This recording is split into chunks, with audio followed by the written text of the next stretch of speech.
Okay, next is names. Okay, so here all objects can have names. So very useful when writing readable code.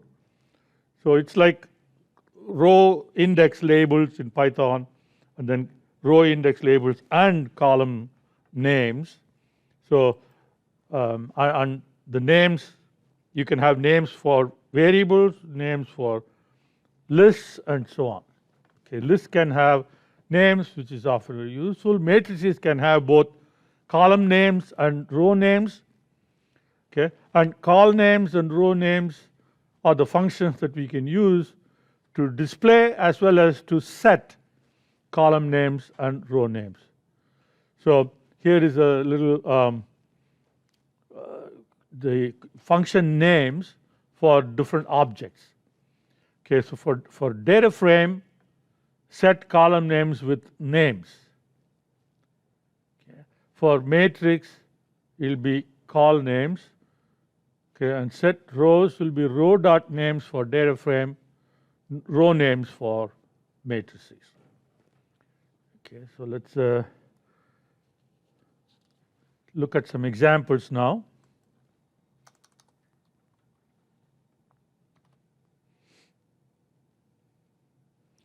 Okay, say we set integer values from 1 to 3 into x, and then say names x. It's going to give us null because there is no name for the values in x. But we can set names. Okay. So here we can set names with names x, and there are 3 values in x, right? 1, 2, and 3. So we give 3 names.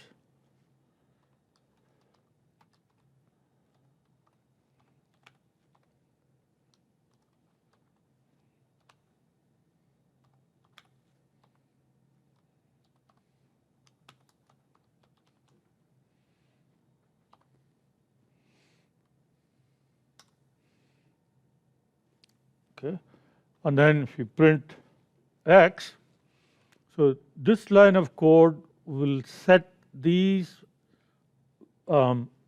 strings as names for the elements in x.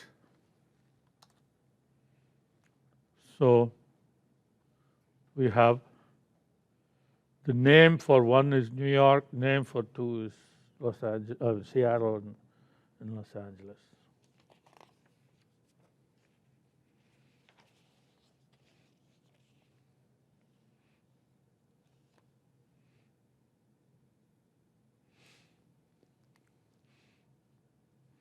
And we can also use list to set names, like if you did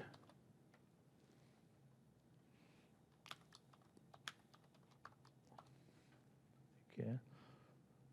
So if you make a list out of it, okay. So the number 1 is associated with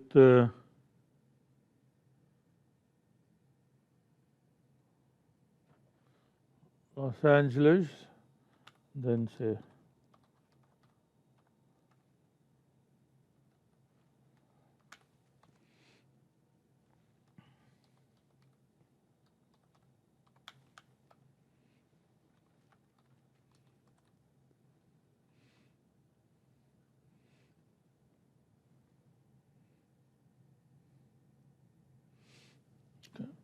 now if you want to look at only the names, okay.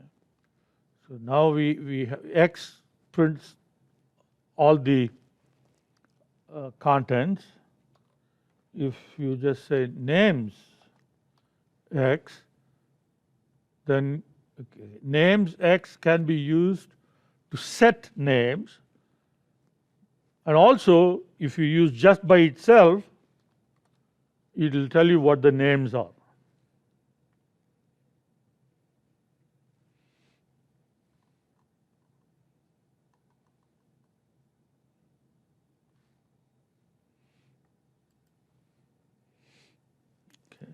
Then let's look at matrices, names for matrices. Right?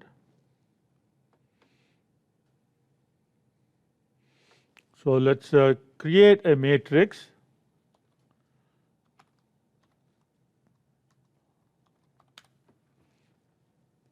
Okay. So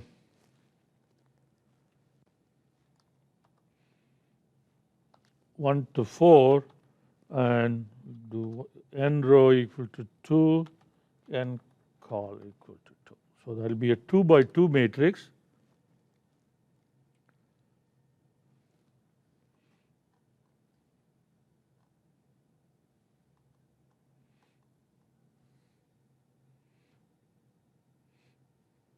Okay. Then I haven't tried this. Call names.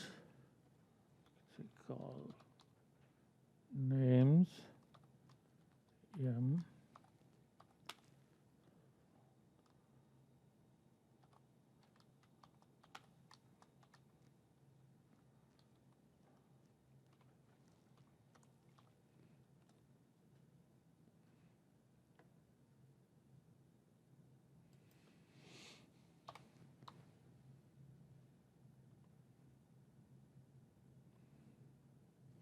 Okay, so here I should say matrix.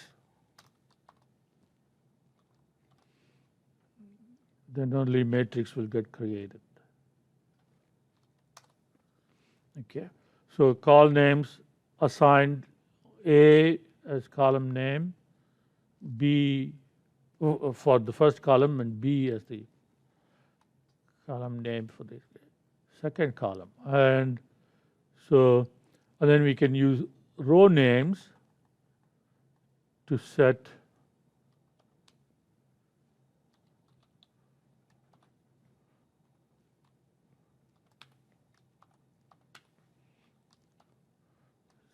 say R1 and R2. Okay.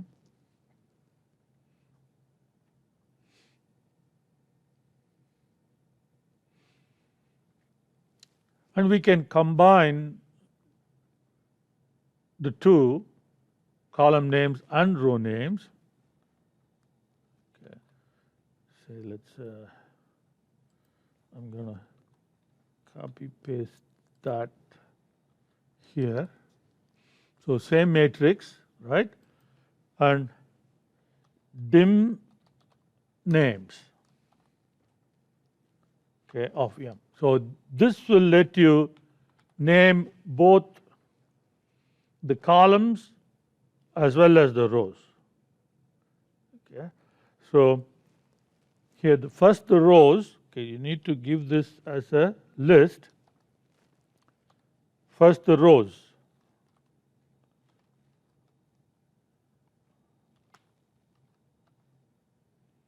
Okay, let's use different names. RA and RB.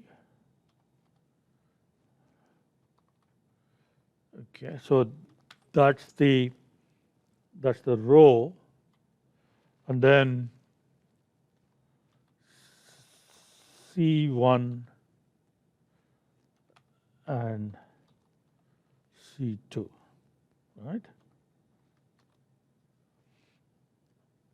And I forgot to put the closing. Okay. All right, so dim names allows you to combine both call names and row names in one. Okay.